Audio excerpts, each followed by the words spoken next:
என்ன சீத்தம்மைக்கு கோபம் வந்தது, சாபம் ராமன் மேலே கோபம் வந்தது சீதைக்கு. அப்புறம் இந்த 4 வஸ்துக்கள் இந்த விஷயத்தின் மேலேயும் கோபம் வந்து சபிச்சிட்டா அப்படின்னு சொன்னேன்ல. பல்குனி நதியே, உன்னிடம் எக்காலமும் செழிப்பான நீர் இல்லாமல் வெள்ளம் ஏற்படாமல் வற்றியே போயிருப்ப அப்படின்னு நதியை சாபம் கொடுத்துட்டா சீதை கோபம் வந்து. அடுத்தது பசு சாட்சி சொல்ல தவறிச்சு தானே. பசுவே, உன் முகத்தில் வாசம் செய்த நான் இனி உன் பின்பக்கத்துக்கு போயிடுவேன் அப்படின்னு போயிட்டேன். இப்போ கூட கோவம் வந்து என்ன சொல்லுவோம், முஞ்சில முழிக்க இஷ்டம் இல்லை, உன் முகத்தில் முழிக்க இஷ்டம் இல்லை அப்படின்னு சொல்கிறோமே, அது மாதிரி சீத்தை சொல்லிட்டா பசுவை. அடுத்து துளசி செடி, அதையும் சாட்சிக்கு கூப்பிட்டு பார்த்தா அதுவும் வரலையா. உடனே சீத்தைக்கு கோவம் வந்து அந்த துளசி செடியும் சொல்கிறா, இந்த கயாவில் எங்கேயுமே துளசி செடி வளராமல் போகட்டும். அடுத்தது பிராமணன் அந்தணன், அவள் அந்த பிராமணனையும் சீத்தை சாட்சிக்கு கேட்குறா. ஆனால் அவரும் சொல்லலை, அந்த பிராமணனும் சொல்லலை. சீத்தை சபிக்கிறா, கயாவில் பிராமணர்கள் இந்த அந்தணர்கள் அவங்க வித்தையை வித்து வயிறு நிரப்பும் அவலம்தான் இனிமேல் நடக்கும் அப்படின்னு சொல்லிட்டா சீத்தை. 5வதா ஒன்று இருந்தது, ஆலமரம். அந்த ஆலமரத்துக்கு இவ ஆசீர்வாதத்தை கொடுக்குறா. எப்படி தெரியுமா, என்றைக்குமே அழியாத புகழோடு நீ இருப்பே அப்படின்னு அந்த ஆலமரத்துக்கு ஆசி கொடுக்குறா சீத்தை. அழியாத அப்படின்னா அக்ஷய, அக்ஷய அப்படின்னா அழியாத, என்றும் நிலைத்து இருப்பது.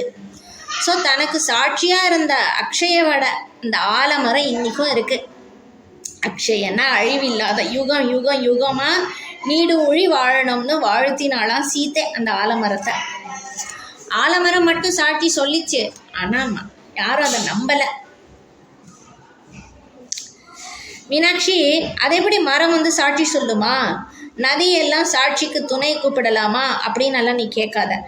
ஏன், மதுரையில் உன் கோயிலில் சொக்கநாதன் சந்நிதிக்கும் பைரவர் சந்நிதிக்கும் முன்னாடி ஒரு லீலை நடந்ததன் அடையாளம் இன்னும் இருக்கே. திக்கற்ற ஒரு பெண்ணுக்கு ஒரு கிணறும் வன்னிமரமும் சிவலிங்கமும் வந்து சாட்சி சொன்னதுன்னு ஒரு திருவிளையாடல் லீலையே நடந்திருக்கேன் இந்த மதுரையில், இந்த ஆலவாய் மண்ணில், இந்த மதுரை க்ஷேத்திரத்தில். சொக்கனும் நீயும் தானே நடத்தினீங்க அர்த்தநாரி.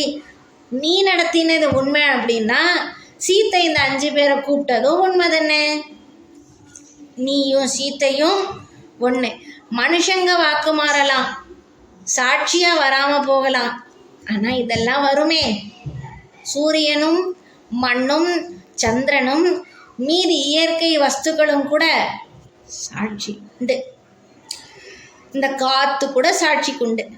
ஹரியும் சிவனும் ஒன்று, சங்கரநாராயணன்னு, இப்படி எல்லாமே ஒன்று தான். எல்லாமே சத்தியஸ்வரூபந்தான். அது எல்லாத்துக்கும் பேர் மீனாட்சி. என் மீனாட்சி. இதுதான் அது சீத்தையின் சாபம்.